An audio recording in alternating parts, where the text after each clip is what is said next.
How's it going, Ding Dongs? Welcome back to Ding Dong Drift. If you missed last week's video, I got a new project car.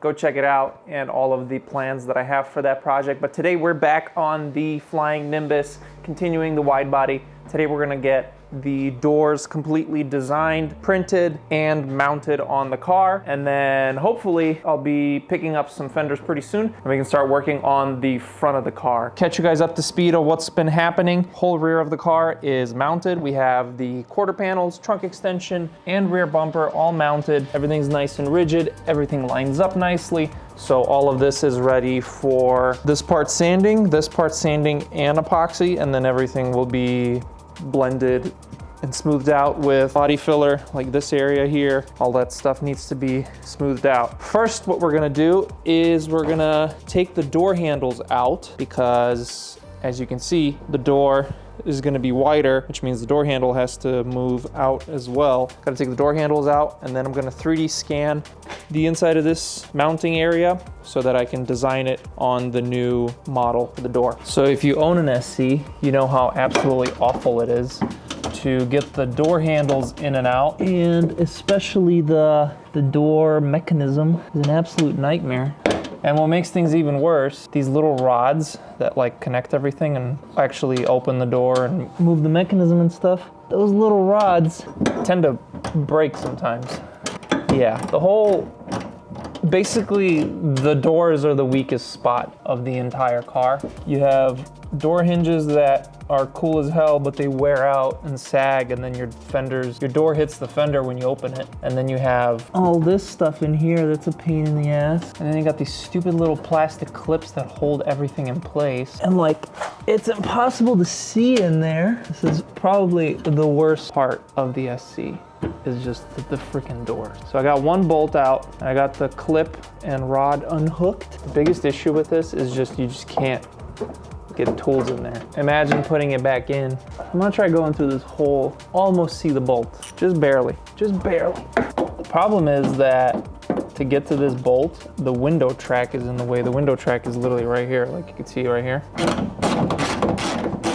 Yeah, that's why you can see the hole is ovaled out for this exact reason. If you're gonna do this, oval the hole out. It's just so much easier. Don't even bother. There we go. This is what I was talking about. These stupid little clips. All right, so the door handle's out. So I'm gonna be scanning the inside of the door here. I need to create a mounting point, or for the side skirt. I'm probably gonna scan it both open and closed because I need to have a good scan of all the holes, and I need to have a good scan of how much space there is between the door, the rocker panel. And now opening doors is really fun. So once again, the scanner that I'm using is the Einstar Vega. I think it's hands down the best scanner you can get right now. If you're in the market for a 3D scanner and you're serious about designing stuff like this or designing anything, this scanner really is the best bang for buck right now. It could scan a whole car. If you've seen me do it, look, just right there, see, shows up. It can scan tiny objects in HD mode. You've seen me scan my tools. This thing is literally, it can scan absolutely anything in full color. It can process all the scans on the device itself. You don't need a computer for anything. And then you can just upload straight to the cloud or with a USB, just transfer things, and super easy. Link in my description.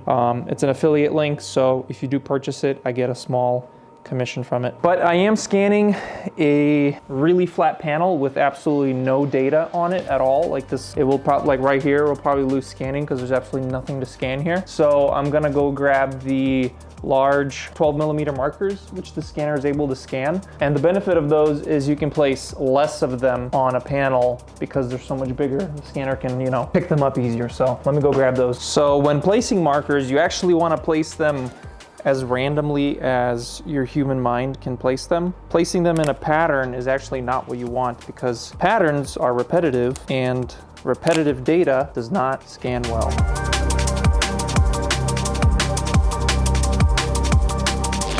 And remember, if you're scanning shiny stuff, don't clean it. The dirtier the better. The dirtier the better. Look at this, I'm not even scanning yet. and it's already picking up the markers. You see that? But I have it in fast scanning mode, medium resolution, feature and marker alignment. And then I'm gonna use the floor deletion feature thingy where you just face it straight down.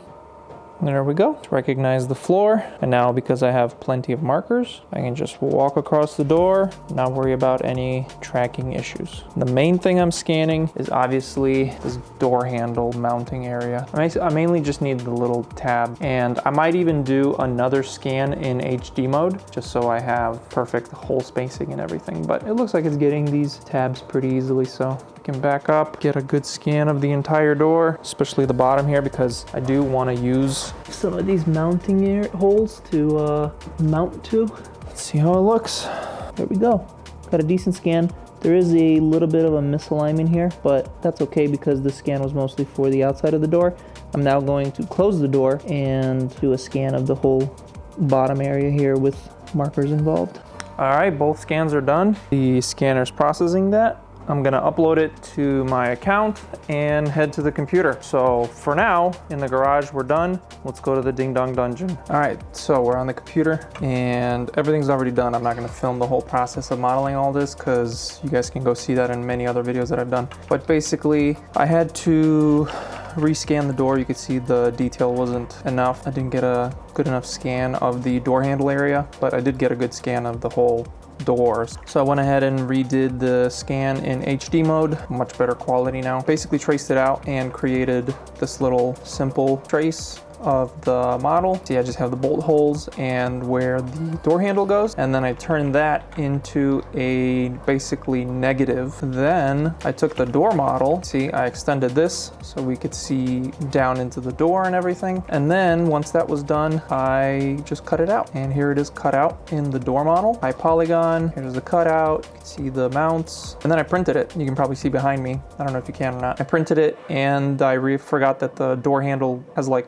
parts that go up in here, so I had to add that afterwards. There it is, all broken up into pieces. Turned out to be 16 pieces, 2 days to print each door. That's all there is to it, so let's go take a look at the doors. All right, and here we have both the doors printed out. We got the driver's side and passenger side. You can see the driver's side, I had to do some manual modification because, like I said earlier, the door handle wasn't fitting perfectly, but the other side printed it second and no issue there. So the reason this video is coming out so late, a week late, because I hurt my back. If you know anybody tall, they probably have lower back problems. I'm 6'4" and I've had lower back problems for like 10 years, and I'm only 32 years old, so I know it's young to have back problems, but it is what it is. So I've been going to physical therapy, and my physical therapist has told me to bend down a certain way.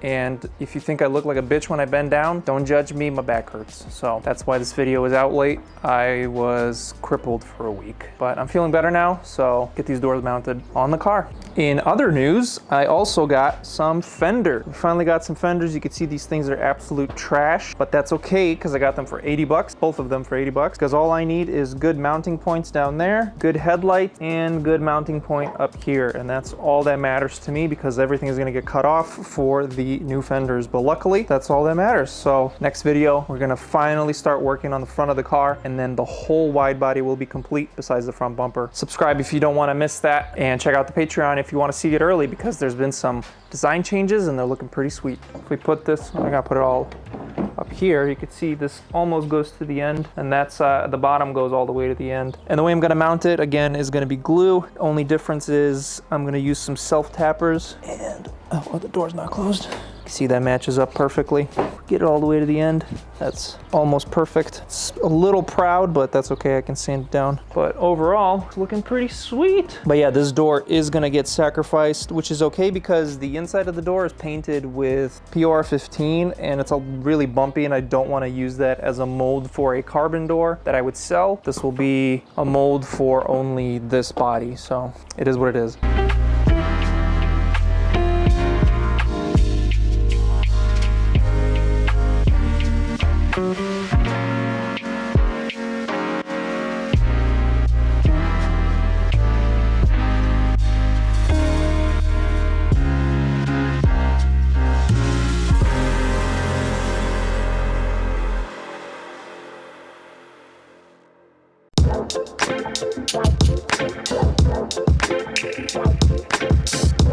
All right, I got 3 self-tappers. I got 1 somewhere around here, 2 at the bottom, a little floppy still, but I'm double checking all the gaps now. This is looking good. Can go up a little bit, but I can do that. When I'm drilling it, I can just lift this. But everything else is looking pretty good, so I can take the clamps off before I do any more drilling.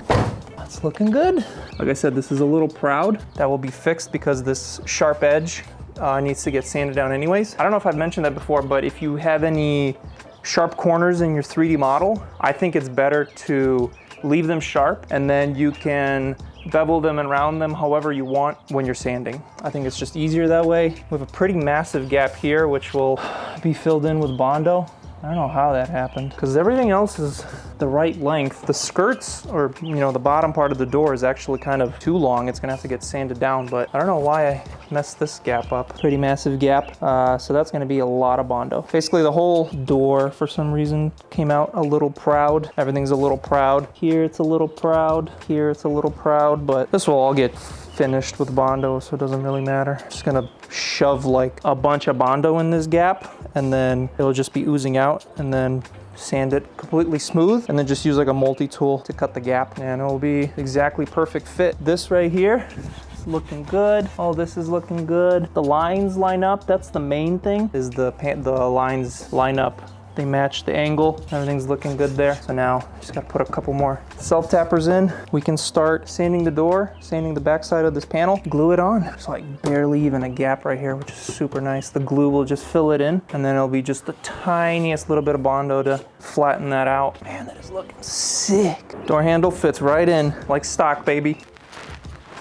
All right, so I now have both sides mounted and marked. So now I'm gonna take both sides off and start sanding both sides because I want to mount them both at the same time so I don't waste one of the little glue panel bond nozzle things because they're kind of annoying to purchase.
All right, there we go. Both doors are fully attached. Got some clamps where I can get screws. Same thing on this side. Got some clamps in some critical areas. I wish I could clamp this down, but there's no way I can get screws in from behind. So we got lots of metal there, and I can't get screws in from the front because I don't have screws that are long enough to reach the sheet metal of the door. So I just filled the gap with some panel bond, and then once this cures, I'm gonna take all this trim off and stuff, and we'll just fill it in with epoxy and then body filler, and it'll be good to go. You won't even see it. Gonna let this cure overnight for the panel bond to be fully cured. I also filled in some little spots in the trunk where the screws used to be and some little cracks and gaps and stuff, and it's looking pretty good. So that's gonna be the end of this video. I wanna get this out to you guys this weekend, and it's Saturday right now, so I'm gonna go edit this tonight and have it up for the Patreons tonight, and then you guys will see it Sunday. That's gonna be it for this one. Yeah, I'm sorry I can't like show it fully on the car mounted, but you guys will see it in the next video, so make sure you subscribe and you don't miss that. If you wanna see these videos early, check out the Patreon. In the next video, I'm going to be cutting and printing the new fenders. I'm probably only gonna be able to print one side because they're gonna have some crazy wheel wells and designs and fence and all that stuff. Probably not gonna have enough time during the week to print out everything, but. Sorry, that was my wife moaning on the garage camera. I completely forgot what I was talking about. Fenders. Yeah, fenders. Next video, subscribe so you don't miss that. If you see this video before midnight, everything on the website is 34% off, so pick up some merch. If you're seeing it Monday after midnight, then the sale is over. Thank you so much for watching, Ding Dongs. Peace out, stay sweet, and I'll see you guys next week. America, America, beautiful. Do you have your passport?